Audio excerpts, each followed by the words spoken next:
Assalamualaikum warahmatullahi wabarakatuh. Perkenalkan, nama saya Niswatun Sakinah dengan akhiran NIM 64. Teman kelompok saya atas nama Ammar dengan akhiran NIM 62. Di sini kami akan mempresentasikan hasil video kami yang berjudul Perkembangan dan Aliran-aliran Ushul Fikih. Untuk poin pertama yaitu ushul fikih sebelum dibukukan. Nah, yang pertama itu ada ushul fikih masa Rasulullah, yang mana ushul fikih baru lahir pada abad kedua Hijriah. Pada abad ini di daerah kekuasaan umat Islam semakin luas dan banyak orang yang bukan Arab memeluk agama Islam. Karena itu banyak menimbulkan kesamaran dalam memahami nas. Yang berikutnya ushul fikih masa sahabat, yang mana meninggalnya Rasulullah memunculkan tantangan bagi para sahabat. Munculnya kasus-kasus baru menuntut sahabat untuk memecahkan hukum dengan kemampuan mereka atau dengan fasilitas khalifah. Selanjutnya, ushul fikih masa tabi'in. Masa tabi'in banyak yang melakukan istimbat dengan berbagai sudut pandang dan akhirnya juga mempengaruhi konsekuensi hukum dari suatu masalah. Contohnya, ulama fikih Irak lebih dikenal dengan penggunaan ar-ra'yu dalam setiap kasus yang dihadapi. Mereka mencari ilatnya, sehingga dengan ilat ini mereka dapat menyamakan hukum kasus yang dihadapi dengan kasus yang sudah ada nasnya. Poin selanjutnya yaitu pembukuan ushul fikih. Salah satu pendorong diperlukannya pembukuan ushul fikih adalah perkembangan wilayah Islam yang semakin meluas, sehingga tidak jarang menyebabkan timbulnya berbagai persoalan yang belum diketahui kedudukannya. Pada penghujung abad kedua dan awal abad ketiga, Imam Muhammad Idris al-Syafi'i tampil berperan dalam meramu, mensistematisasi dan membukukan ushul fikih. Kalau dikembalikan pada sejarah, yang pertama berbicara tentang ushul fikih sebelum dibukukannya adalah para sahabat dan para tabi'in. Hal ini tidak diperselisih lagi, namun yang diperselisihkan adalah orang yang mula-mula menganggap kitab ushul fikih sebagai suatu disiplin ilmu tersendiri. Selanjutnya yaitu perkembangan ushul fikih. Yang pertama itu ada tahap awal. Kebangkitan pemikiran pada masa ini ditandai dengan timbulnya semangat penerjemahan di kalangan ilmuwan muslim.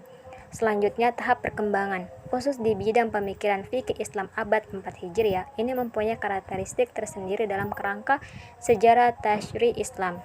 Sebagai tanda berkembangnya ilmu ushul fikih dalam abad 4 Hijriah ini yaitu munculnya kitab-kitab ushul fikih yang merupakan hasil karya dari para ulama fikih. Nah, yang pertama itu ada kitab Ushul al-Kharki oleh Abu al-Hasan Ubadillah ibnu al-Husain ibnu Dila dalam al-Kharki. Dua, kitab al-Fusul fi al-Ushul oleh Ahmad ibnu Ali Abu Bakar ar-Razim. Yang ketiga ada kitab Bayan Kasf al-Ahfaz oleh Abu Muhammad Badr ad-Din Muhammad ibnu Ziyad al-Lamish al-Hanafi. Selanjutnya itu ada C. Tahap penyempurna, yang mana para pengkaji ilmu keislaman di kemudian hari mengikuti metode dan jejak mereka untuk mewujudkan aktivitas ilmiah dalam bidang ilmu ushul fikih yang tidak ada bandingannya dalam penulisan dan pengkajian keislaman. Selanjutnya itu kitab-kitab ushul fikih yang paling penting di antara lain sebagai berikut. Yang pertama itu ada kitab Al-Mughni, yang kedua ada kitab Al-Mu'amad, yang ketiga ada kitab Al-Idaf fi Ushul al-Fikih, yang keempat ada kitab Al-Burhan fi Ushul al-Fikih, yang terakhir ada kitab Al-Mustasfah Mim al-Ushul.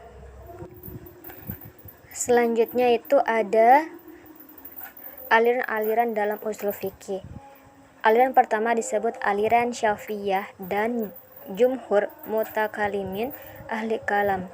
Aliran ini membangun ushul fikih secara teoritis, murni tanpa dipengaruhi oleh masalah-masalah cabang keagamaan. Yang kedua itu ada aliran dikenal dengan istilah aliran fuqaha yang dianut oleh para ulama mazhab Hanafi. Selanjutnya, di antara kitab-kitab standar dalam aliran-aliran fuqaha di antara lain yaitu ada Al-Ushul, ada kitab Al-Ushul dan Ushul al-Sarakhsi dan lain-lainnya. Sedangkan kitab-kitab ushul yang menggabungkan kedua teori di atas antara lain, yang pertama itu ada At-Tahrir, yang kedua ada Tanqiq al-Ushul, yang ketiga ada Jamu al-Jawami, dan yang terakhir ada Musallam at-Subut. Nah, selanjutnya itu ada karya ilmiah bidang usul fikih. Yang poin pertama itu kitab usul fikih yang disusun mengikut aliran Syafi'iyah, diantaranya ialah kitab Al-Mu'tamad. Yang kedua itu ada kitab usul fikih yang disusun mengikuti aliran Hanafiyah, diantaranya ialah kitab usul oleh Abi Al-Hasan.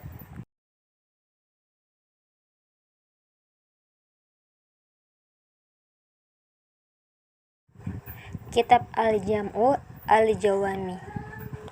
Mungkin cukup sekian dan terima kasih dari kelompok kami.